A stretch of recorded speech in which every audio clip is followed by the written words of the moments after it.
Bonjour, aujourd'hui à travers cet exemple, on va essayer de comprendre comment montrer une distance. On va découvrir les distances topologiquement équivalentes, comment montrer que deux distances sont topologiquement équivalentes. Donc on va commencer par la première question. Donc, je vais lire d'abord l'énoncé. Donc, f, c'est une fonction de r à valeur réelle. Donc, c'est un homéomorphisme. Donc, r muni de la distance d. Et on définit une nouvelle distance, petit delta xy est égal à la distance de f de x, f de y. Vérifiez que petit delta est bien une distance sur r.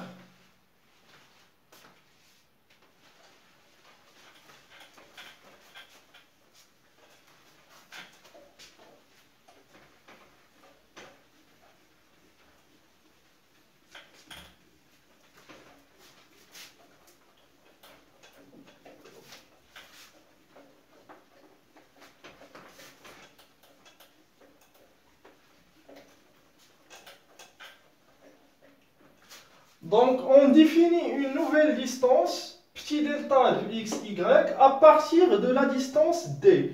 Donc, il ne faut pas perdre de vue que d est déjà une distance. Donc, d, il vérifie déjà les trois propriétés. Donc, qu'est-ce qu'une distance? Donc, dans un espace métrique ED, donc ED, un espace métrique, je rappelle, donc E, c'est un ensemble quelconque, un ensemble qui n'a aucune structure. Donc c'est un ensemble qui n'a aucune structure. Un ensemble quelconque plus une distance. La distance, c'est tout simplement une application de E croix E à valeur réelle positive qui vérifie les trois conditions. D, x, y est égal à 0 implique que x est égal à y. La symétrie d de x, y est égale à la distance entre y et x. Et l'inégalité triangulaire.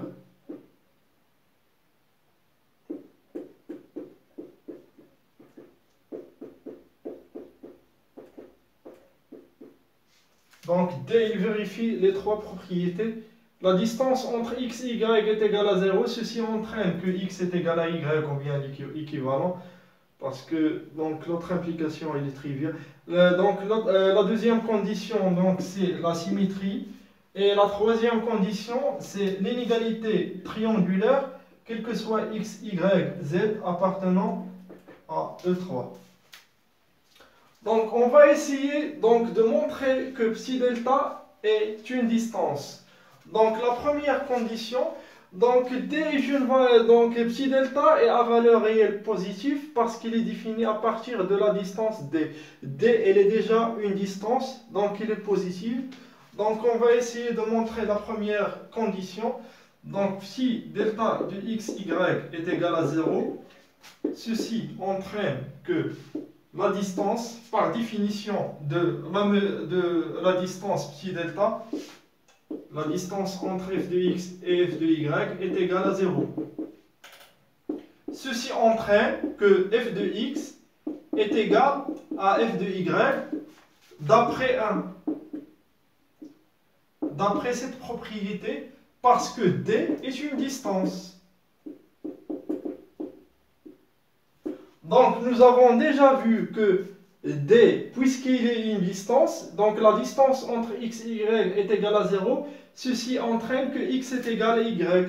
Donc la distance entre f de x et f de y est égale à 0, ceci entraîne que f de x est confondu avec l'image de x est confondue avec l'image de y. Donc f de x est égal à f de y, puisque f est un homéomorphisme. Donc un homéomorphisme, c'est une application qui est continue, donc f est continue, bijective, et f-1 est continue. Donc f elle est bijective, donc elle est injective. Donc ceci entraîne que x est égal à y parce que f est bijective. Donc f est bijective, donc elle est déjà injective. Donc ceci entraîne que x est égal à y. Donc la première propriété, elle est déjà vérifiée. Donc maintenant, reste à montrer la propriété la plus simple, donc la propriété de la symétrie. Donc la distance entre x, y est égale, d'après la définition de la distance petit delta, c'est la distance entre f de x, f de y. D, c'est une distance, donc elle est symétrique. Donc je peux permuter f de x et f de y. Donc D est égal à la distance entre f de y et f de x. Parce que D est une distance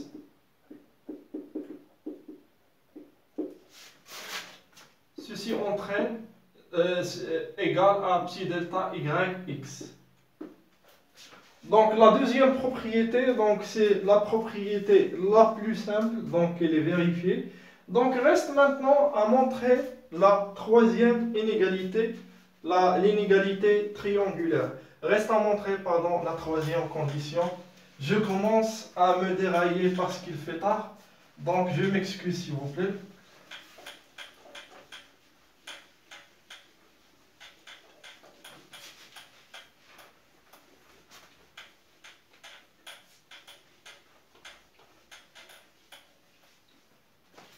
Donc, la distance entre x et z inférieure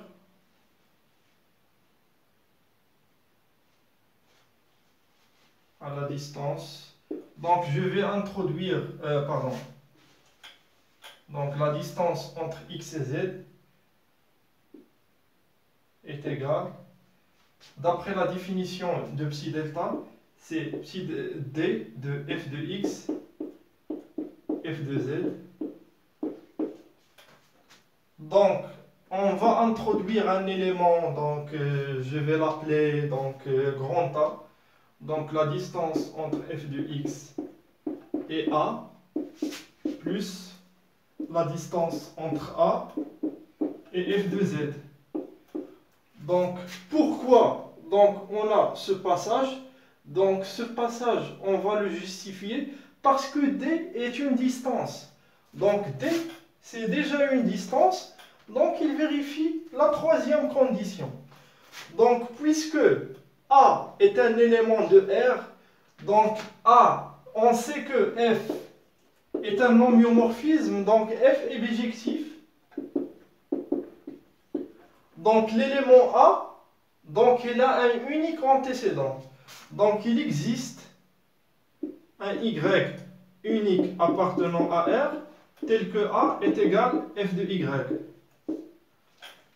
Donc ceci est inférieur à la distance entre f de x, f de y, plus la distance entre f de y, f de z,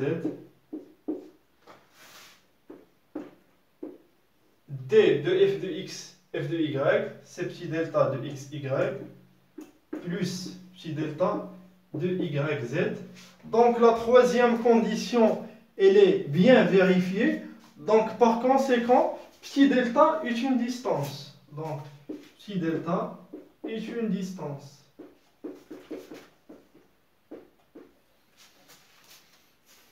Donc maintenant, nous avons vérifié, donc delta est une distance. Donc maintenant, on va aborder donc la deuxième question. Donc on va montrer que D et petit delta sont topologiquement équivalentes.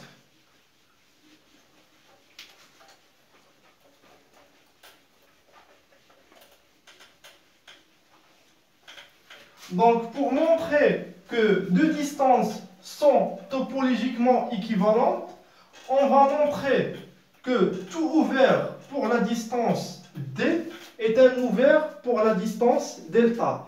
Et on va également montrer que tout ouvert pour la distance delta est un ouvert pour la distance D. Donc D et delta sont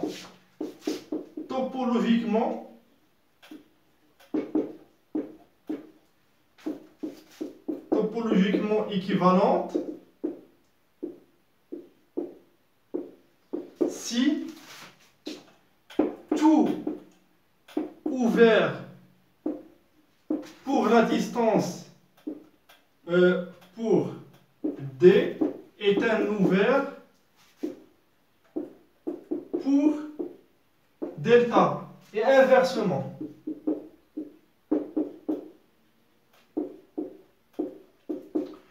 Donc, pour montrer que deux distances sont topologiquement équivalentes, donc d'après la définition du cours, donc il faut montrer que tout ouvert pour la distance D est un ouvert pour la distance pi delta. Et il faut montrer que tout ouvert pour la distance delta est un ouvert pour la distance D.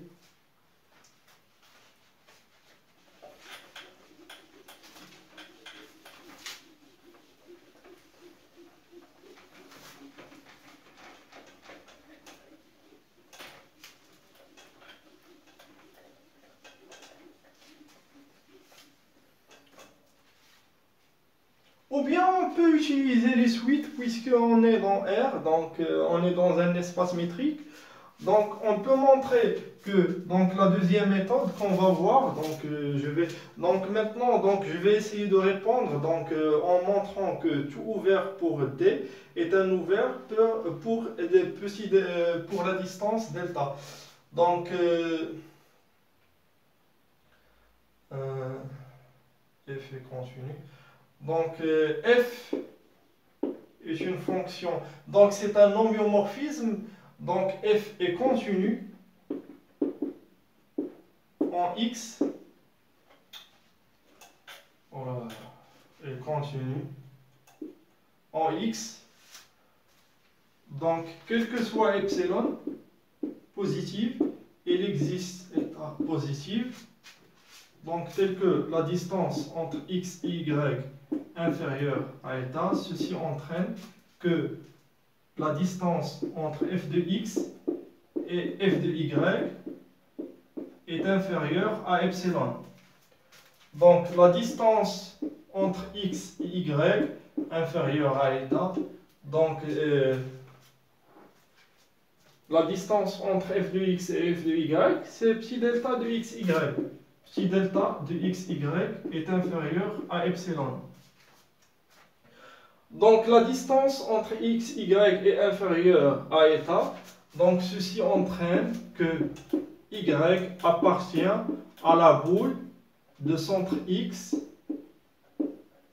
et de rayon état. Donc la boule pour la distance d.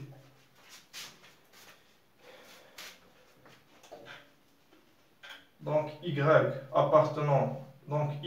appartient à la boule indice D, la boule pour la distance D. Ceci entraîne petit delta de xy inférieur à epsilon. Ceci entraîne, donc équivalent à y appartient à la boule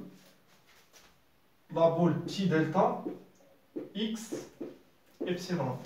Donc d'après la définition de l'inclusion de deux parties, donc chaque élément y dans la boule D, elle est dans B indice petit delta. Donc ceci entraîne que la boule indice D de x état est inclus dans la boule x epsilon. Ainsi, donc on a montré que tout ouvert pour la distance D est un ouvert pour la distance petit delta. Donc maintenant reste à montrer que chaque ouvert pour la distance delta est un ouvert pour la distance D.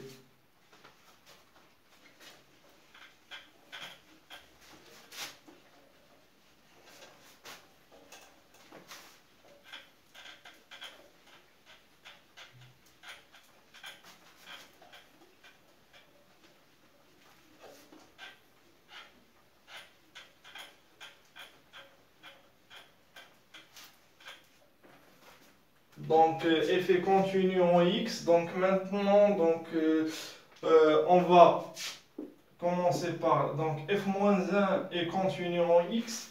Donc d'après la définition, quel que soit epsilon, il existe état positif tel que la distance entre x, y inférieure à état. Ceci entraîne que la distance entre f-1 de x, f-1 de y est inférieure à epsilon. Donc ceci, c'est la distance entre x, y inférieure à epsilon. Donc la distance entre x, y. Donc ceci entraîne que la boule indice petit delta de x état est inclus dans la boule d indice x epsilon. Et nous avons montré que tout ouvert pour la distance delta. Donc nous avons montré l'inverse de ce qu'on a déjà montré. Donc la boule pour la distance petit delta est inclus dans la boule pour la distance d. Que tout ouvert que nous avons montré que tout ouvert pour la distance petit delta est un ouvert pour la distance d. Et par conséquent, donc d et delta sont topologiquement équivalentes. Donc d et delta sont topologiquement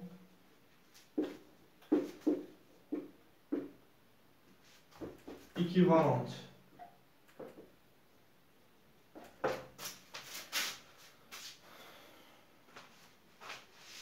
Donc maintenant, je vais vous donner donc la deuxième méthode.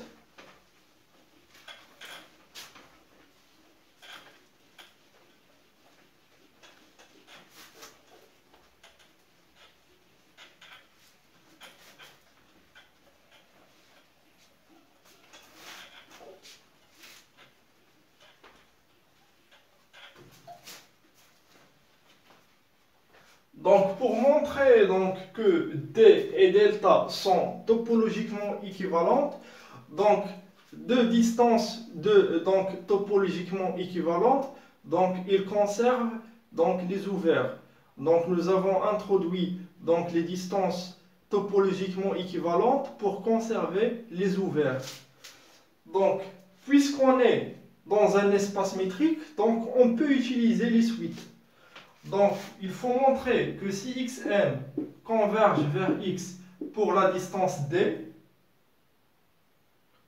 donc, il faut montrer que si xn, si on suppose que xn converge vers x pour la distance d, donc xn converge vers x pour la distance psi delta.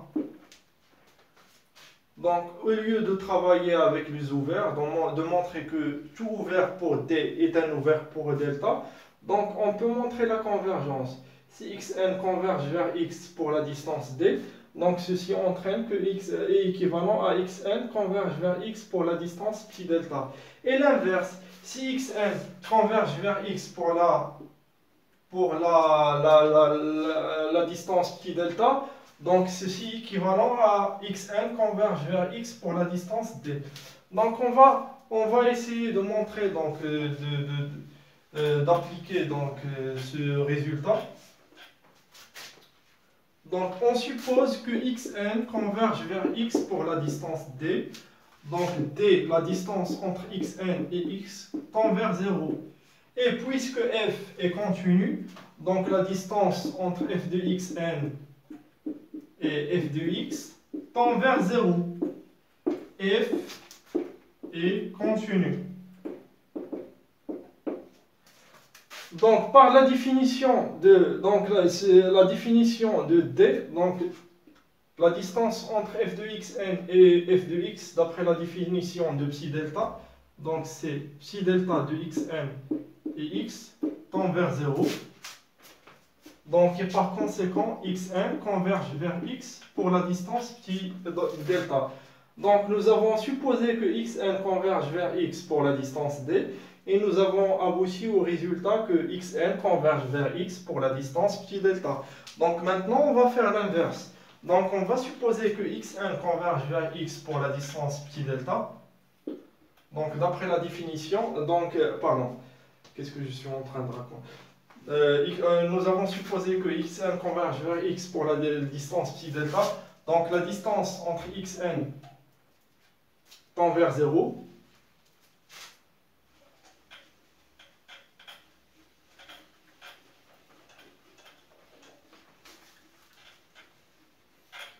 Donc, psi delta de xn, x converge vers 0, d'après la définition de psi delta, donc la distance entre f de xn et f de x tend vers 0. F est bijectif,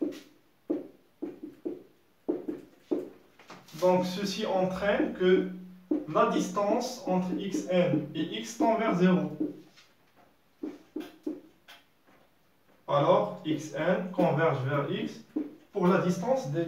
Donc, nous avons supposé également que xn converge vers x pour la distance de psi delta.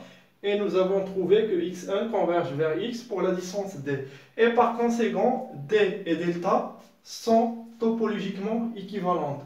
Donc, c'est une autre méthode pour prouver que, deux distances sont topologiquement équivalentes. Donc maintenant, nous enchaînerons par une application.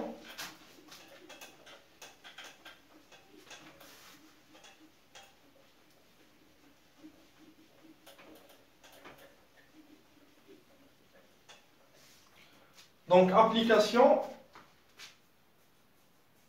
Donc est-ce que la distance xy est égale x moins y et la distance xy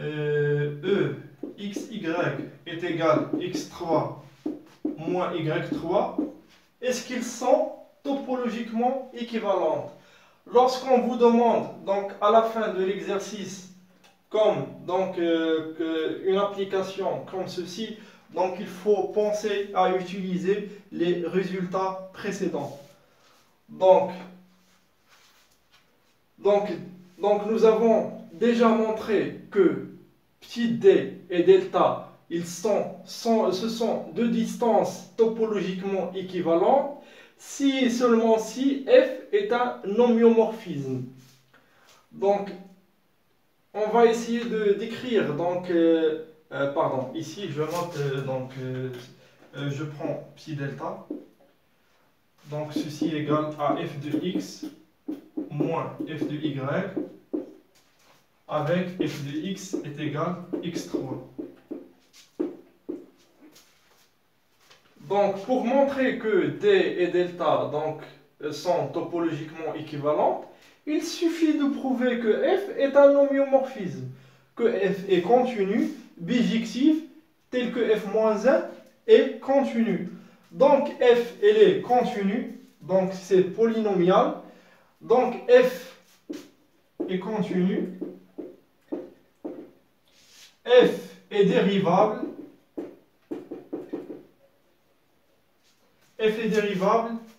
f est monotone,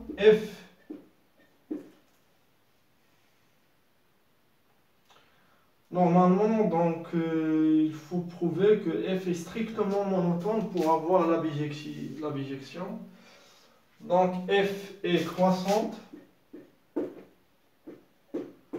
parce que la dérivée c'est 3x carré. Donc f est bijectif. Donc maintenant nous avons montré que f est continu, f est bijectif. Donc reste à montrer que f-1 est continu. Donc il faut montrer que f-1 est continu.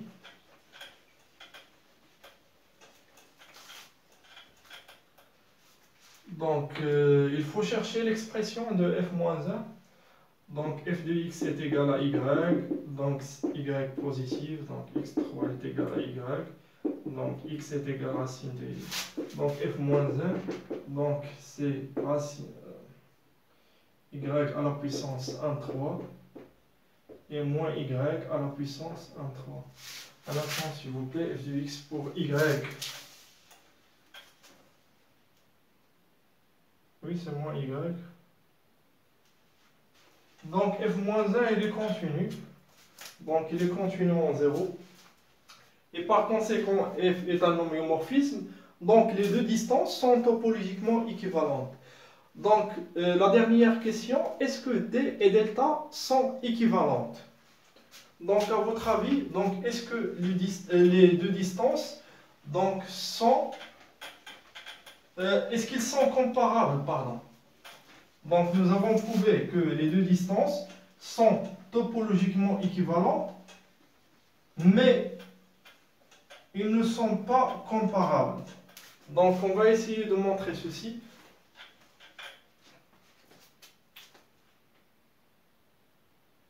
Donc, ceci, donc, c'est un contre-exemple donc, de deux distances. Ils sont topologiquement équivalentes, mais ils ne sont pas comparables. Donc, deux distances, s'ils sont comparables, ceci entraîne qu'ils sont topologiquement équivalentes. Mais si les deux distances sont topologiquement équivalentes, ceci n'implique pas que les deux distances sont comparables. Maintenant, donc, je me suis perdu. Donc, qu'est-ce qu'on veut montrer? Que D et delta, oui, D et delta ne sont pas comparables. Donc, supposons que D et delta, donc D défini par la valeur absolue de x moins y, petit delta par x3 moins y3. Donc, montrons que D et delta sont comparables, ne sont pas comparables. Donc, supposons que D et delta sont comparables.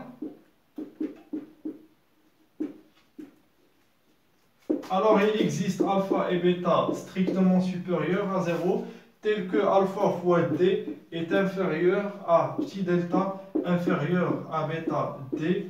Donc, alpha fois x moins y est inférieur à x3 moins y3 est inférieur à bd. Et ceci il est vrai quel que soit xy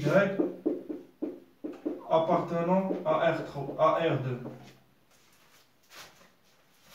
Donc alpha x3 moins y3 est inférieur x moins y inférieur à bêta.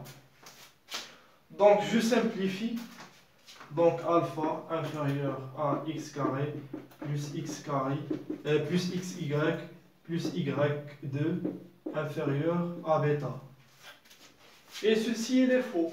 Donc ceci il est vrai quel que soit x et y appartenant à R. Donc si je fixe y et je fais tendre x vers plus l'infini, donc j'obtiens que plus l'infini est borné. Donc plus l'infini est inférieur à bêta, donc ce qui est contradictoire, ce qui est complètement faux. Donc les deux distances ne sont pas comparables. Donc si je donne par exemple à y, donc ceci il est vrai quel que soit x, y appartenant à R2. Donc si je prends y est égal à 1, donc y est égal à 1, donc alpha est inférieur à x carré plus x plus 1 inférieur à bêta. Donc x tend vers plus l'infini. Donc j'obtiens la contradiction. Donc plus l'infini est inférieur à une constante. Donc ce qui est complètement faux. Et par conséquent, les deux distances ne sont pas comparables.